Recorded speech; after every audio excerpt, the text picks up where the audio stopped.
여러분 안녕하세요. 롱작입니다. 서울 집값도 역대 최대 낙폭 10명 중 6명 내년에도 하락 이런 기사가 나왔는데요. 말씀드리고 싶은 부분이 있어서 영상을 켰습니다. 오늘 영상이 어떤 분들에게는 다소 약간 불편하실 수도 있기 때문에 좀 편안한 마음으로 들어주시거나 오늘 기분이 별로 안 좋으시다. 그러면 시청을 안 하시는 걸 권유를 드립니다. 시청하시기 전에 구독하기, 좋아요, 멤버십 부탁드리고요. 멤버십은 매주 토요일 라이브를 진행하고 있습니다. 지금 시장은 최악이죠. 정말 안 좋고요. 하락하고 있고 금매가 늘어나고 있고 집을 사는 사람이 없습니다. 이건 아마 많이 들으셨을 거예요. 더 이상 얘기해도 큰 의미가 없다고 생각을 합니다. 규제 완화를 했지만 시장 분위기를 바꾸기엔 당연히 역부족이었고 실제로 변한 것도 없습니다. 아마 그래봤자 거래량이 소폭 늘어날 테고 소폭 늘어난 거래량이 반등이 아니라 오히려 나와있던 금매를 소화하면서 약간 데이터상 더 추가적인 하락을 일으킬 수도 있는 시점이에요. 그 정도로 시장이 안 좋습니다. 무슨 말이냐? 추가적인 시세 하락을 일으킬 수 있는 매물이 있는데 그마저도 소화가 안 되고 있는 매수자 초우위 시장입니다. 매수자가 마음만 먹고 나가면은 정말 예전 고점 대비 반값에도 서울 집을 살 수 있는 모든 지역은 절대 아니에요, 여러분. 지역별로 좀 편차가 크긴 합니다. 그건 팩트이기 때문에 지역별로 어림도 없는 데도 있고 지역별로 가능한 데도 있으니까 그거는 좀 양해를 구할게요, 여러분 이해를. 그런데 어쨌건 이런 시장이 없거든요. 왜 이럴까요? 네, 맞아요. 살 수 있는 사람이 없어요. 살 수 있는 사람이 없는데 살 사람을 없게 만들었죠. 여러 가지 여건이 조합이 됐죠. 이게 지금 하루아침에 된 게 아니라 5년 동안 규제를 쌓아 올린 데다가 대출 중지에다가 또 대선이 끝나면서 그리고 대외 경제 긴축에다가 러시아 경제에다가 급격한 금리 발작에다가 공포심에다가 언론 플레이 뭐 한두 가지가 아니라 정말 5년 6년 동안 여러 가지가 결합이 돼서 시장에 살 사람을 없게 만든 데 엎친 데 덮친 격으로 살 사람이 없게 만든 거죠. 무슨 말이냐? 지금은 시장에서 주택을 살 수 있는 사람이 극소수예요. 실제로. 일단 당장 다주택자는 살 수가 없죠. 취득세 12.4%를 낼 수가 없으니까요. 대출이 제대로 나오는 것도 아니고 대출을 제대로 푼 것도 아니고 세금을 제대로 푼 것도 아니고 규제 지역 몇 개 찔끔 푼 거예요. 별 의미가 없습니다. 살 수 있는 사람이 없어요. 살 수 있는 사람이 누가 남았을까요?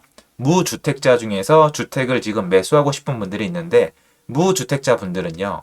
상승기에 집을 삽니다. 예전에 서울에 정말 좋은 단지들이 있었지만 싹 다 미분양이었어요.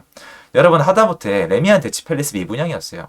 모르는 분들도 많은데 레미안 대치팰리스, 경희공자이, 마곡지구, 강동구의 막 고래힐 이런 거 다 미분양이었어요. 마레프요? 미분양이었어요. 그런데 안 샀단 말이에요. 사람들이 안 살 때 안 사요. 사람들은 집값이 올라갈 때 사요. 그런데 집값이 올라갈 때 유난히 많이 따라 사시는 분들이 무주택자나 옮겨타기, 내 집 마련을 그때 많이 하세요. 이거는 정상이에요. 왜냐면 주택을 사는 건 엄청난 고통과 어떤 공포를 수반하기 때문에 결정할 때 최대한 마음이 편하거나 아니면 조급하거나 둘 중에 하나여야 돼요. 마음이 편하다는 거는 내려놓은 거죠. 시세가 어떻게 되든 간에 난 더 이상 이사 다니기 싫고 여기서 살고 싶고 여기서 애들 학교 보낼 거고 난 이 집의 시세보다 내 주거의 안전성이 더 중요해. 이게 좀 마음이 편한 상태라고 부르거든요. 시세의 움직임에 대해서 공포심이 덜한 거예요. 이래도 사세요. 이런 분들은 꾸준히 있어 왔어요. 역사적으로. 이분들이 기본적인 서울의 거래량을 받쳐주셨는데요. 후자 쪽은 조급한 거예요. 더 올라가면 어떡하지? 나중에 못 살 것 같은데? 나만 뒤처지는 거 아니야? 이런 심리에 정말 많이 사시거든요. 근데 지금 보시면 어떻죠? 지금은 보시다시피 10명 중에 6명이 내년에도 하락 이렇게 말씀을 하시는데 분위기 보면은 10명 중에 8, 9이에요. 그 이상일 수도 있고요. 이게 10명 중에 6명이 여러분 되게 큰 거예요. 왜 그러냐? 절반은 집을 가지고 계신 분이거든요. 대한민국 국민 중에 절반은 집을 가지고 있고 절반은 집이 없어요. 그럼 생각을 해보세요. 집을 가지고 있는데도 집값이 내려갔다고 얘기할 수 있는 거죠. 그 정도로 안 좋은 거예요. 그러니까 무슨 말이냐면 10명 중에 6명이 내년에도 하락한다 그러면 지금 다주택자는 주택을 더 못 사죠. 그러면 여기서 집이 있는 분들이 절반이고 집이 없는 분들이 절반이면 집이 없는 분들은 집을 살 마음이 없다는 거예요. 지금 집을 살까요? 안 사는 거예요. 더 내려갈 거라고 생각하고 사시는 분들은 절대 없거든요. 그러면 살 사람이 없죠. 살 수 있는 사람은 무주택자밖에 없는데 무주택자분들의 전원은 집값이 더 내려갈 거라고 생각하기 때문에 집을 살 리가 없죠. 거래량이 나올 리가 없고 시장의 분위기가 이대로 갈 수밖에 없는 거예요. 그런데 오늘 제가 말씀드릴 내용은 이거예요. IMF가 터질 걸 사람들이 알았을까요? 몰랐을까요? 몰랐을 거예요. 뭐 아는 사람도 있다 별의별 얘기를 다 하시는데 그러면 그분은 부자가 됐었던 게 정상이고요. 왜 그러냐고요? 쇼 치면 되잖아요, 여러분. 이거는 여러분 단순한 논리예요. IMF를 알았다? 쇼 치면 되잖아요. 카드 대란을 맞췄다? 쇼 치면 되잖아요. 국제 금융위기를 맞췄다? 빅쇼트 영화 안 보셨어요? 쇼 치면 재벌 되는 거예요. 아무도 못 쳤잖아요. 친 사람은 영화를 찍었을 정도로 없어요. 한국에 유명한 사람 별로 없단 말이에요. 유아인 씨가 약간 그런 식으로 베팅을 한 거잖아요. 맞춘 사람이 정말 극소수란 말이에요. 그럼 못 맞췄죠? 두 번째 질문이에요. IMF가 못 맞췄는데 터졌어요. 터진 다음에 집을 산 사람이 옳은 거예요? 안 산 사람이 옳은 거예요? 산 사람이 옳은 거예요, 여러분. IMF 때 집값이 하락했을 때 강남 집을 주우신 분들은 그 당시 돈으로 1억이 안 들어가서 1억이 뭐예요? 전세 끼고 1억 안 들으셔서 한 5천, 6천이면 사셨을 거예요.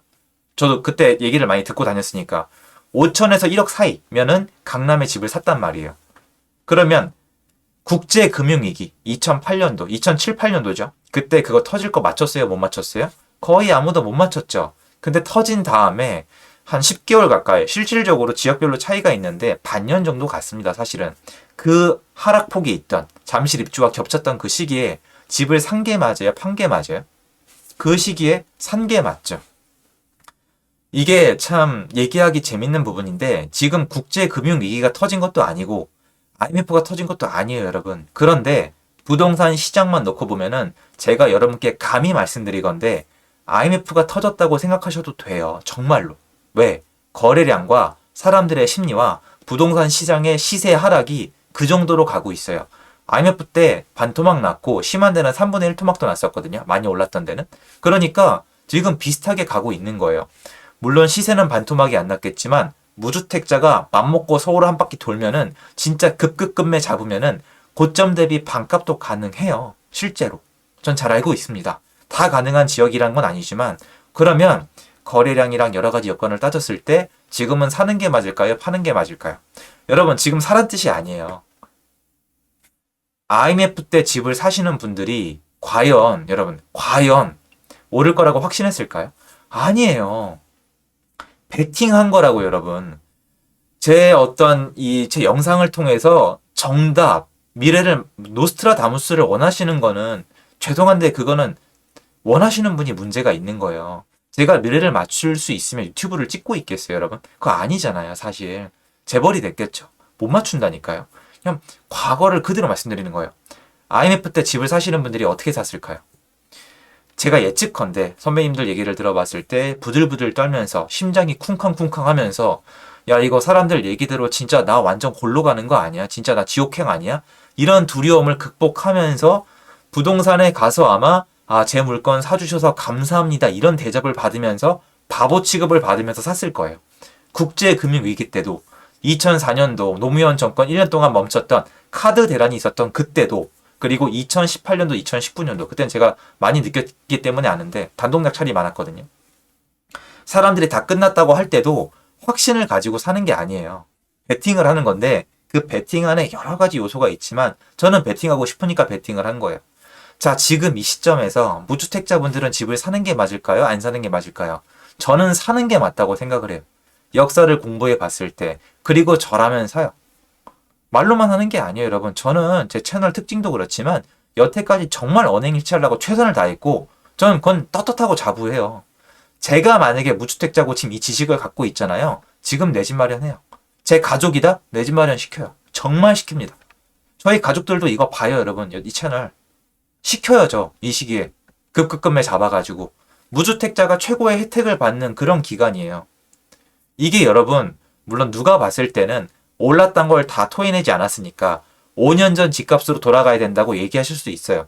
그게 맞을 수도 있어요. 그건 맞는데 제가 봤을 땐 그건 어렵거든요. 그러면 이게 정말 저점일 수도 있잖아요. 더 하락할 수도 있지만 괜찮은 가격일 수도 있잖아요.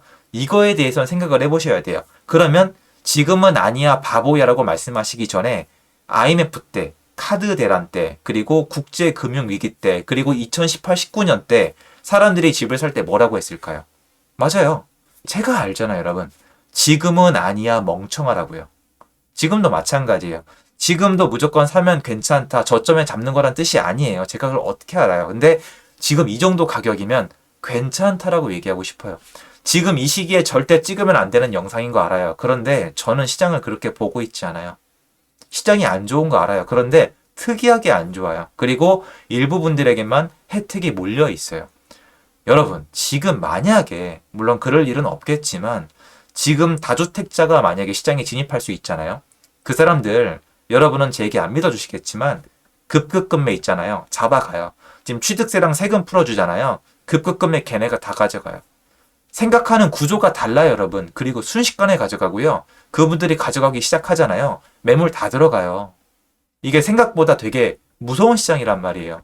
그걸 인지하고 있어요, 지금 국토부 장관님이. 조심조심 하잖아요. 지금 분위기에 규제 지역 다 풀어서 무슨 문제가 있어요? 이미 끝난 시장인데. 못 풀잖아요, 다. 한 번쯤은 생각을 해봐 주세요. 사라 말라, 나한테 물어보라 말라, 이런 게 아니에요, 여러분.